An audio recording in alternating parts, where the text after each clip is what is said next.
मनगढ़ंत कहानियां बनाने का उनका काफी अच्छा टैलेंट है। तो मैं सोच रही थी कि प्रवेश वर्मा जी तो सांसद हैं, सीनियर नेता हैं, उनके पिताजी बहुत वरिष्ठ नेता और बहुत स्टैचर वाले नेता थे दिल्ली के, तो उनको भी तो शर्म आती होगी ऐसी प्रेस कॉन्फ्रेंस करते हुए। तो उनकी पार्टी भारतीय जनता पार्टी को उनकी कोई इज्जत का लिहाज क्यों नहीं है? शर्म आती होगी ऐसी प्रेस कॉन्फ्रेंस करते हुए। तो उनकी पार्टी भारतीय जनता पार्टी को उनकी कोई इज्जत का लिहाज क्यों नहीं है कि वो उन्हें बिना किसी आधार के मनगढ़ंत कहानियों के साथ प्रेस कॉन्फ्रेंस करने भेज देते हैं। पर सिर्फ प्रवेश वर्मा जी की इज्जत का ख्याल नहीं है भारतीय जनता पार्टी को और उनकी केंद्र सरकार को।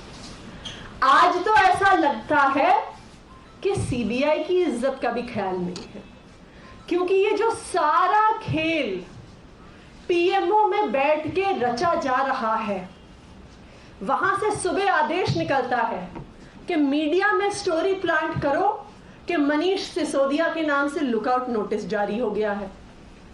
जब दिल्ली भर और देश भर की जनता नाराज हो जाती है, हैरान हो जाती है, कहती है कि भाई मनीष सिसोदिया के नाम पे लुकआउट नोटिस निकाल दिया है, जब उन्हें पता चलता है कि नेगेटिव रिएक्शन हो गया, तो कुछ ही घंटे बाद बिना सीबीआई की इज्जत की चिंता किए फिर से पीएमओ एक स्टोरी प्लांट करवा देता है कि नहीं नहीं नहीं नहीं, सीबीआई ने लुकआउट नोटिस नहीं इशू किया है। तो इतना ज्यादा ड्रामा कभी अपने सांसदों द्वारा, कभी अपने प्रवक्ताओं द्वारा, कभी अलग अलग प्लांटेड स्टोरीज द्वारा, ये सुबह से लेकर शाम तक जो नौटंकी चल रही है, ये आखिरकार क्यों चल रही है? ये सुबह से लेकर शाम तक की नौटंकी इसलिए चल रही है क्योंकि आखिरकार भारतीय जनता पार्टी को और केंद्र सरकार को इस बात से ध्यान हटाने की जरूरत है कि 14 घंटे की रेड के बाद भी मनीष सिसोदिया के घर से उन्हें कुछ भी नहीं मिला। उन्हें इस बात से ध्यान भटकाने की जरूरत है कि पूरे शोर शराबे के साथ उन्होंने कहा कि हमने 31 जगह रेड करी। पूरे शोर शराबे के साथ वो दिल्ली के उप मुख्यमंत्री मनीष सिसोदिया जी के घर आए, वहां पर 14 घंटे रुके, लेकिन 14 घंटे के बाद भी सीबीआई के पास दिखाने के लिए कुछ नहीं था। सीबीआई और ईडी वो एनफोर्समेंट एजेंसीज जो पैसों के और नोटों के पहाड़ बनाती हैं, उनकी रंगोलियां बनाती हैं, जरा आज बताएं तो सही कि मनीष सिसोदिया के घर से कितने पैसे मिले। बताएं तो सही कि घर के अलग अलग हिस्से से भी जो उन्होंने 10-10 रुपए 100-100 रुपए के भी नोट इकट्ठे कर लिए, मंदिर में चढ़ाए हुए पैसे तक गिन लिए, तो आखिरकार मनीष सिसोदिया जी के घर से कितने पैसे मिले। सीबीआई बताए तो सही कि कितने सोने के बिस्कुट मिले उन्हें मनीष सिसोदिया जी के घर से। सीबीआई आखिर बताए तो सही कि कितनी संपत्ति के कागज मिले मनीष सिसोदिया के नाम पे, उनके परिवार वालों के नाम पे, और वालों के नाम पे, उनके रिश्तेदारों के नाम पे, जो 14 घंटे उन्होंने रेड करी। आज पूरा देश ये सवाल पूछ रहा है कि 14 घंटे की रेड के बाद क्या मिला, कुछ बताओ तो सही। लेकिन सीबीआई के पास कुछ जवाब नहीं है, और इसलिए इस बात को छुपाने के लिए अपने अलग अलग सांसदों से प्रेस कॉन्फ्रेंस करवाए जा रहे हैं, उनसे मनगढ़ंत कहानियां बनवाए जा रहे हैं, सीबीआई के बारे में अलग अलग स्टोरियां प्लांट करवाए जा रहे हैं। क्यों? क्योंकि आज केंद्र सरकार को भी पता है कि पूरे देश के सामने उनकी फजीहत हो गई है। आज भारतीय जनता पार्टी के प्रवक्ताओं को भी पता है कि उनकी फजीहत हो रही है, क्योंकि उन्हें रोज सुबह स्क्रिप्ट मिलता था। स्क्रिप्ट ये कहता था कि 8,000 करोड़ का घोटाला हुआ, 10,000 करोड़ का घोटाला हुआ, 2,000 करोड़ का घोटाला हुआ। वो जितना भी नीचे आए वो 144 करोड़ और 30 करोड़ तक तो पहुंच ही जाते थे रोज। हर रोज की स्क्रिप्ट में कभी 8,000 करोड़, कभी 2,000 करोड़, कभी 144 करोड़, कभी 30 करोड़। आज भारतीय जनता पार्टी के प्रवक्ताओं के पास भी मुंह छुपाने की जगह नहीं है, क्योंकि उनकी ही केंद्र सरकार की एजेंसी सीबीआई का एफआईआर कुल मिला के कह रहा है कि शायद 1 करोड़ का भ्रष्टाचार हुआ है।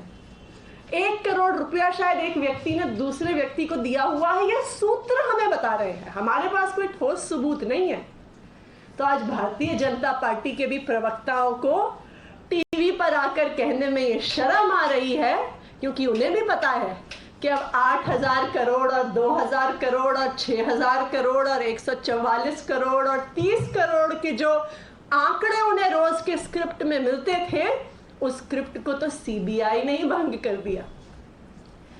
मैं आज भारतीय जनता पार्टी से ये कहना चाहूंगी, मैं प्रधानमंत्री मोदी जी से ये कहना चाहूंगी कि आज पूरा देश देख रहा है कि दिल्ली में क्या हो रहा है। मैं प्रधानमंत्री मोदी जी से कहना चाहूंगी कि इस देश के लोग बेवकूफ नहीं हैं।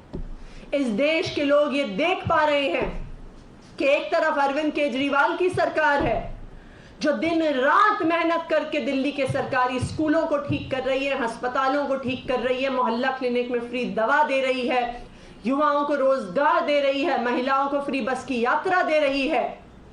और दूसरी तरफ मोदी सरकार है जो सिर्फ और सिर्फ अपनी जांच एजेंसियों को इस्तेमाल कर रही है अरविंद केजरीवाल की सरकार के काम रोकने के लिए।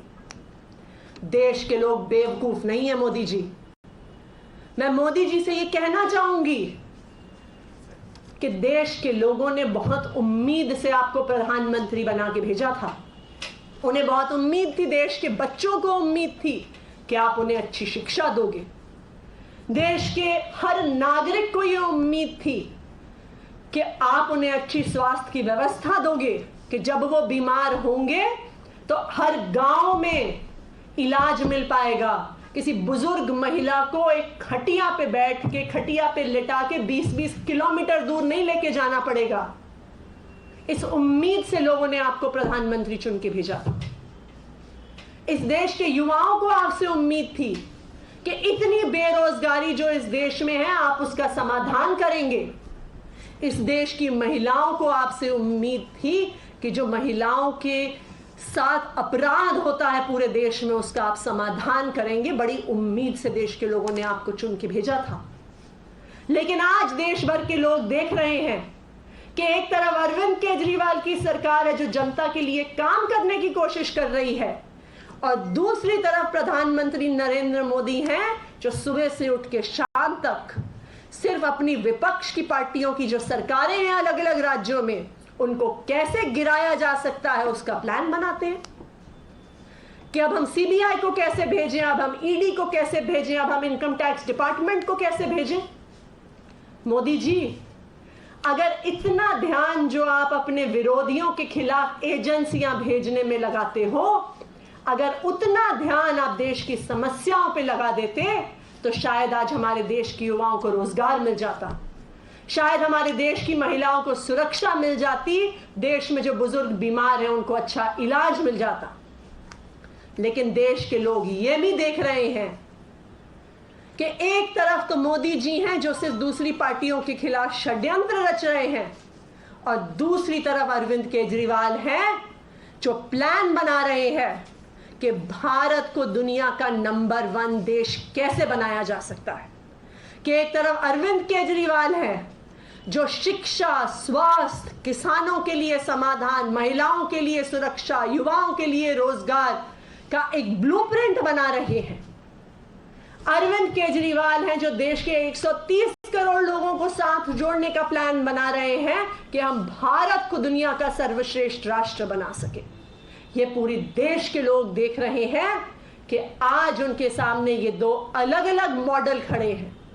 एक अरविंद केजरीवाल का मॉडल, एक अरविंद केजरीवाल का वादा कि हम भारत को दुनिया का नंबर 1 देश बनाएंगे, और दूसरी तरफ मोदी जी का मॉडल कि हम किस तरह से विपक्ष की पार्टियों पे हमला कर करके अपने विपक्ष की सरकारों को सिर्फ गिराएंगे।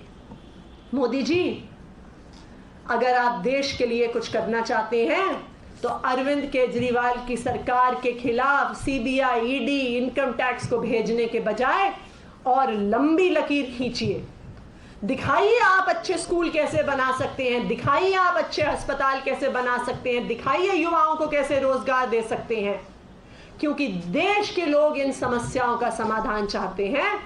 और अगर इसी तरह से आप सिर्फ अपने विरोधियों का अलग अलग एजेंसियों से द्वारा उनको परेशान करने की कोशिश करते रहे तो आने वाले समय में जिस तरह से लोगों ने आपको उतनी उम्मीद से चुन के भेजा था, ये वही जनता है जो अगर आपको इतने ऊंचे पद पे बिठा सकती है तो ये वही जनता है जो कल आपको उस पद से उठा भी सकती है। धन्यवाद। मैम, प्रवेश वर्मा ने कहा है कि केसीआर की फैमिली मेंबर्स ने भी दिल्ली एक्साइज पॉलिसी की मीटिंग्स अटेंड की। मेरा ये कहना है कि प्रवेश वर्मा जी ने और उनके साथ मनिंदर सिंह सिरसा जी ने ओबरॉय होटल में बैठकर अलग अलग कंपनियों से 10,000 करोड़ का कैश लिया। अब आप बताएं इस पे क्या उनके, तो जिस तरह से कोई भी फिक्शनल आरोप प्रवेश वर्मा जी लगा सकते हैं वो हम भी लगा सकते हैं। बताइए, आप ये कहानी रन करेंगी क्या कि प्रवेश वर्मा जी, मनिंदर सिंह सिरसा जी, अमित शाह जी ने एक साथ मिलकर दिल्ली के ओबरॉय होटल में किसी से 10,000 करोड़ कैश लिया? बताइए। मनगढ़ंत कहानियां बनाना बॉलीवुड के स्क्रिप्ट राइटर्स का काम है। आप एक सांसद हैं, थोड़ी जिम्मेदारी दिखाइए, और किसी की तो नहीं, अपनी इज्जत की और जो अपने पिताजी की लेगेसी आप आगे लेके बढ़ रहे हैं उसकी तो चिंता करिए। आतिशी जी, एक संवैधानिक संस्था जिसकी निष्पक्षता के ऊपर हालांकि सवाल उठते रहे हैं, उनके विषय में भी कभी आता है कि उन्होंने लुकआउट सर्कुलर